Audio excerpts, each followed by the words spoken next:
This is Nightline, your tie line to the world, and this is Walter O'Keefe. Tonight, a visit to worlds strangely different from ours, the world of the future, the world of X-1.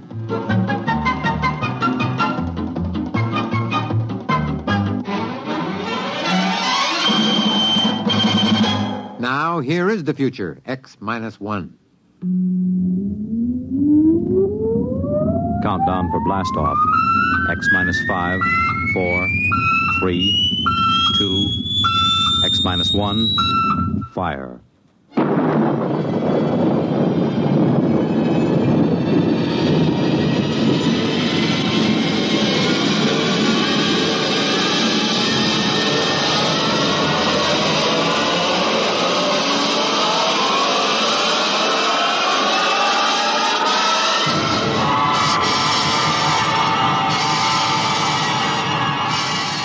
From the far horizons of the unknown come tales of new dimensions in time and space.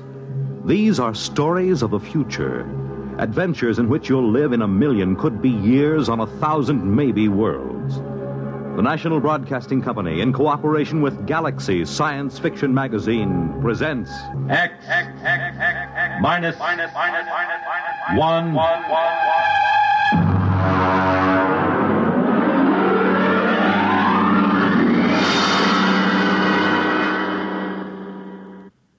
Tonight, Death Wish by Ned Lang. But first, hear this. During the theater season in New York, people flock from everywhere in the nation to see the latest Broadway plays. But very few of these people have ever been fortunate enough to experience the thrill and excitement backstage at one of Broadway's top musical comedies. Tomorrow night, Monitor invites you along as Don Russell goes backstage at the Broadway musical hit Simply Heavenly, introducing you to the cast, the author, listening to the songs from this fine musical show.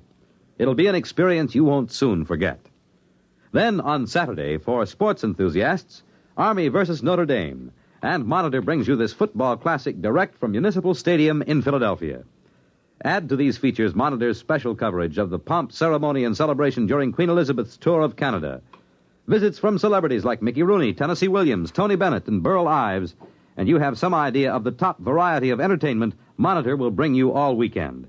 So start your weekend right with Monitor on Friday night and stay with Monitor all weekend long over most of these same NBC radio stations.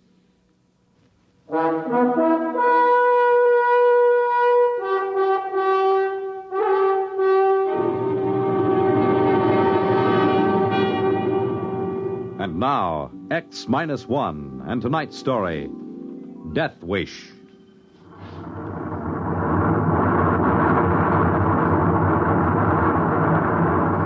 Fuel consumption normal. We'll reach Point Able in 10 seconds from now. 9, 8, 7, 6, 5, 4, 3, 2, 1. Cut! Well, gentlemen, we're on our way to Mars. Mr. Ratchett, give me a 30-second warning before we reach Point Baker. Very well, Captain. Now, Mr. Watkins, what's the condition of your engines? Don't you worry about my engines. The Deidre may be a cantankerous old crate, but she's good for another 5 or 10 round trips to Mars. You can lay to that. Look at him, Captain. If anybody criticizes his engines, you can actually see that walrus mustache of his bristle. Listen, Ratchett, I've had about enough of these personal remarks of yours. Stick to your navigation and let me alone. Now, Watkins, let's not get into another of those arguments. Now, that's an order. Aye, sir. You had a reason for asking about your engines. I've made enough trips to Mars to know the way a ship should sound. There's something about this one. I don't know quite what. There's nothing wrong with this ship, Captain Summers. I'll tell you something, though, every engineer worth his salt knows. There are just two kinds of equipment. The kind that fails bit by bit, and the kind that goes all at once. When something happens to the Deidre, you'll know it right away. You won't have to ask. Well, maybe so. But I wonder if our cargo didn't shift on the takeoff. Mr. Ratchett, would you be kind enough to check on it? You bet, Captain, right away. You worried about that new Farrington computer we're carrying, Captain? Oh, not worried exactly, but it's a responsibility.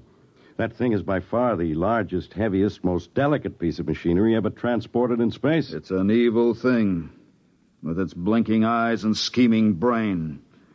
I'll be glad to get to Marsport and get it off the ship. Well, so will I, Watkins, but not quite for the same reason. I don't quite share your feelings about the personality of machines. That's because you don't know anything about them, Captain. I do. And I don't like that computer thing back there in the hole. All in order in the hole, boss. Cargo hasn't shifted. All right, Mr. Ratchet. Maybe I'm borrowing trouble, 30 seconds to Point Baker, sir. Very well. Strap yourselves on the acceleration couches again.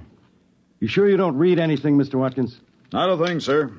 I'll vouch for every bit of equipment on the Deidre. 15 seconds to Point Baker. Prepare for new acceleration. Engines ready for firing, sir. 10, 9, 8. We fire for 7, exactly 5 seconds 6, on reaching Point Baker 5, for maximum acceleration. 4, 3, 2, 1. Fire! That's 5. It didn't cut off. We're overfiring. My fuel. The course! We'll be off course! The switch doesn't respond. Emergency cutoff. Hit the emergency. I can't move my arms. The acceleration. Stop it. Stop the rockets. My arms so heavy. If I could just reach the cutoff switch. There. What happened? We're on emergency lights. We blew the generator. Of all the lousy things to happen. What was it? Main firing circuit. It fused on us. Metal fatigue, I'd say. Must have been flawed for years. When was it last checked out? Well, it's a sealed unit, Captain. It's supposed to outlast the ship. Absolutely foolproof. Unless it's flawed. Now, don't go blaming it on me. Those circuits are supposed to be X-rayed, heat-treated, fluoroscoped. You just can't trust machinery. How are we on fuel? Not enough to push a kiddie car down Main Street. If I could just get my hands on those factory inspectors... Mr. Ranchik, how does this affect our course? I'm computing it now. Well, hurry it up. I'm working as fast as I can. Mr. Watkins, can we fire those rockets on manual? Sure we can, but we only have enough fuel for about a 3-second burst. It'll mean a crash landing. We'll worry about that when we come to it. Well, Mr. Ranchik? This kills us, Captain. We're going to cross the orbit of Mars before Mars gets there. How long? Too long. Captain, we're flying out of the solar system at just under the speed of light.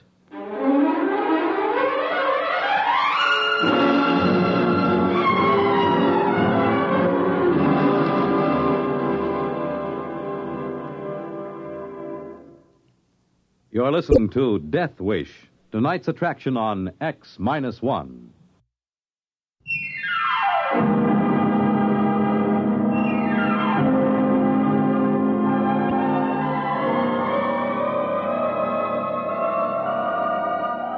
Now back to X-1 and Death Wish.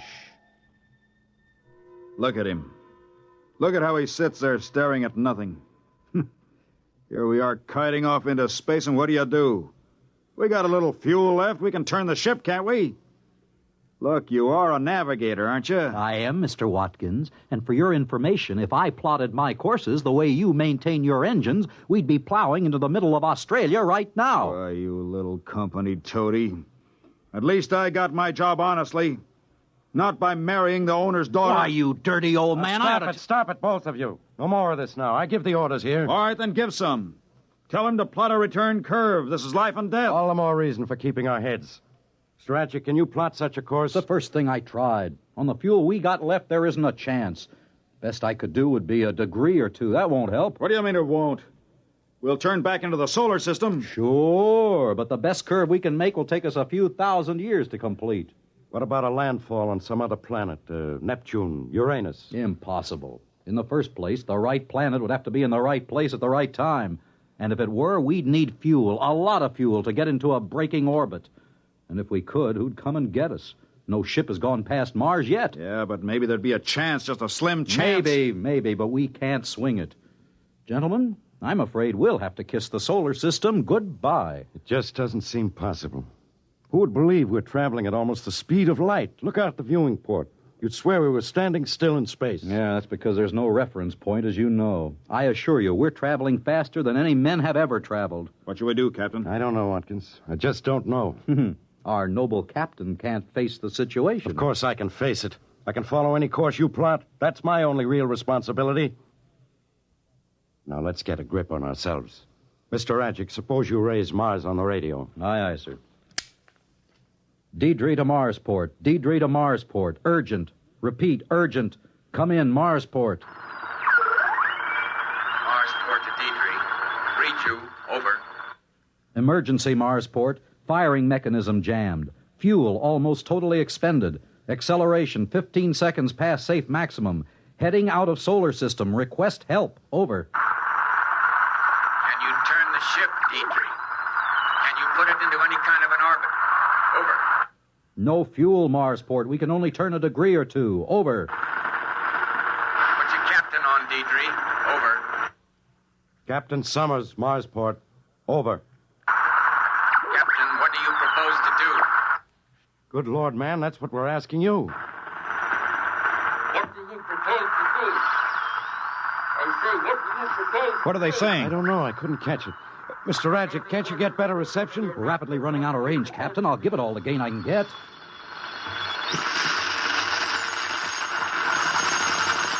To Deidre. Marsport to Deidre. Can you read me? There they are. Shut up. Deidre, what can you do for us? Over. Captain, we can't think of a thing. If you could swing into any sort of orbit. We can't. I told you that. Under the circumstances, Captain, you have the right to try anything at all. Anything, Captain. Oh, that's nice of What them. do they expect us to do? Complain to the company? Listen, Marsport. Marsport, do you still read me? Over. Read you faintly. Go on, but hurry.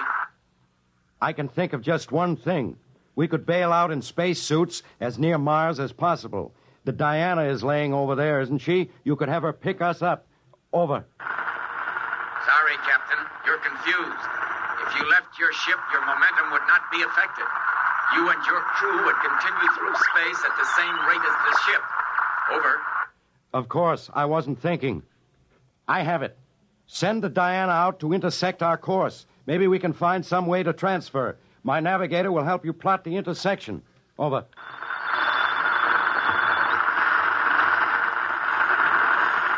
They've gone again. Hello, Marsport. Hello, Marsport.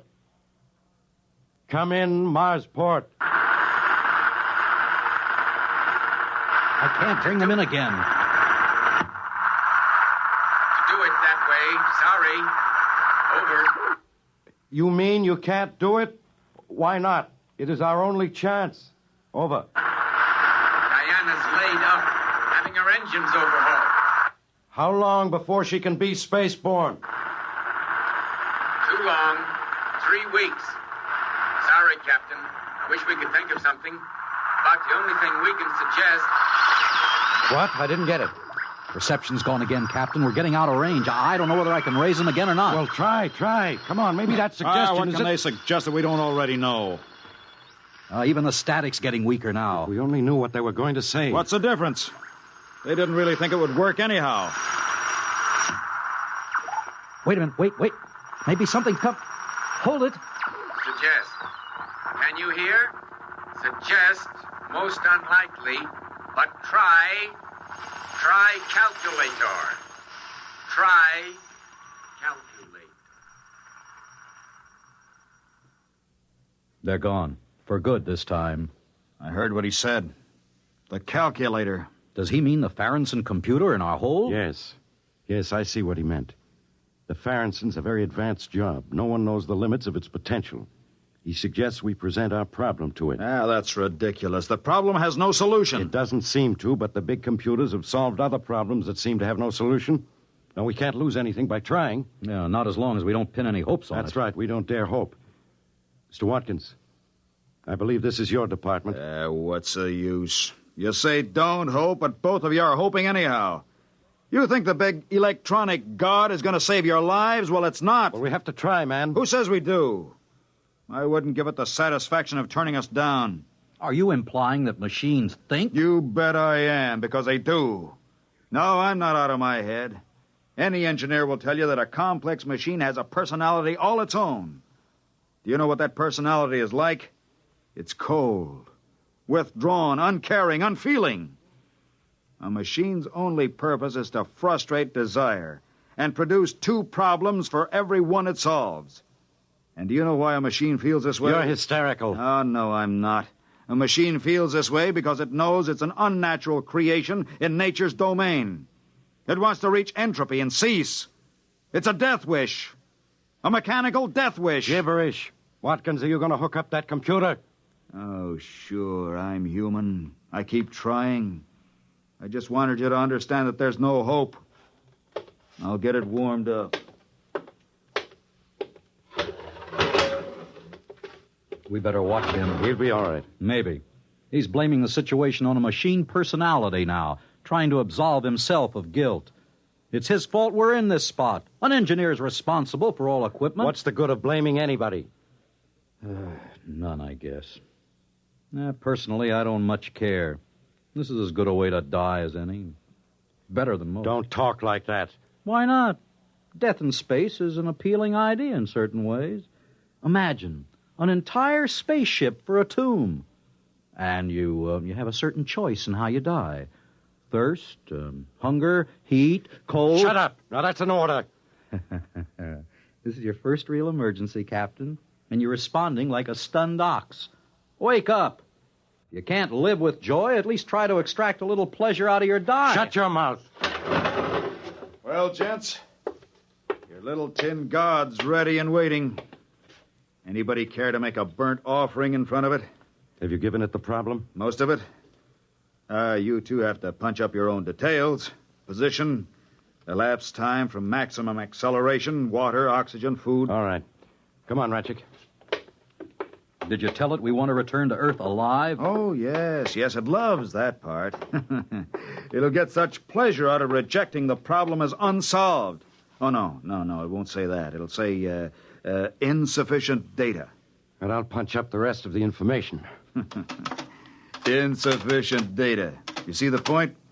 It hints a solution is possible, but just out of reach. A subtle torture. It can keep us hoping. There. That's the complete picture. Now let's see what happens when I press this. Now just keep your eye on that red light up there. If it goes on, it means a problem is rejected. Watch it now. And if it solves it? That's a little bell, sort of like a typewriter bell. But you won't hear it, don't worry. Don't say that. What's the matter, Rodgick? Superstitious? Oh, shut up. You two have to keep up that everlasting wrangling. Well, not for long, Captain. We haven't much longer to live, Captain. Maybe that's good.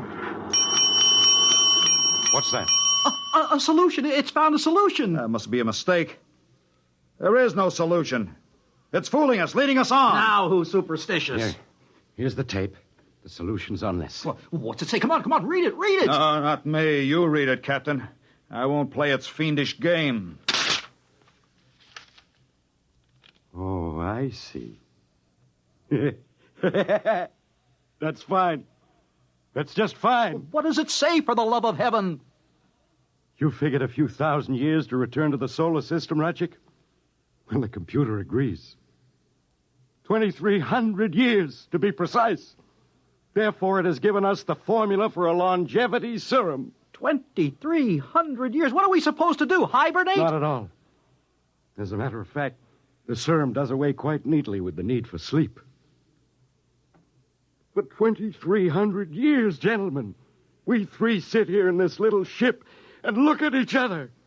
2,300 years of that. Yeah, that's just the sort of thing a machine would do.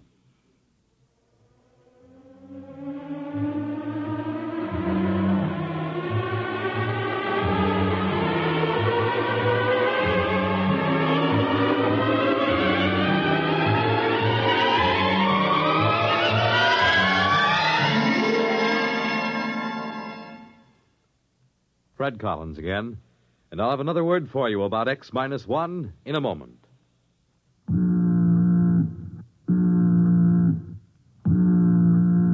That how you feel? Blue and miserable with a deep-down cold? Listen.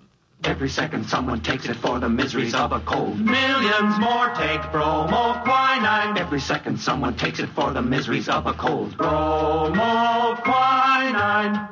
More people have taken more bromoquinine cold tablets for more complete relief than any other cold tablet ever sold. You could use aspirin or cough syrups or nose drops all day and not get bromoquinine's relief. Bromoquinine works to relieve stopped-up nose, body aches, fever, irregularity, the blues, and headache, too. Yes, more complete relief for even virus colds. For bromoquinine is the only cold tablet sold with wonder-working quinine and 5 medicines health fortified with vitamin C. Remember, every second someone takes it for the miseries of a cold. Millions more take bromoquinine. Get bromoquinine brand cold tablets. You have just heard X-1, presented by the National Broadcasting Company in cooperation with Galaxy Science Fiction Magazine, which this month features You Were Right, Joe, by J.T. McIntosh, the story of a time traveler who, going into the future, hardly expected to encounter a Neanderthal man. Read it in Galaxy Magazine on your newsstand today. X-1 has brought you Death Wish, a story written by Ned Lang and adapted for radio by William Welch. Featured in our cast were Ralph Camargo as Watkins, Maurice Tarplin as Captain Summers, Walter Black as Ratchek, and Joseph Bell as the radioman. This is Fred Collins speaking. X-1 was directed by George Boutsas and is an NBC Radio Network production.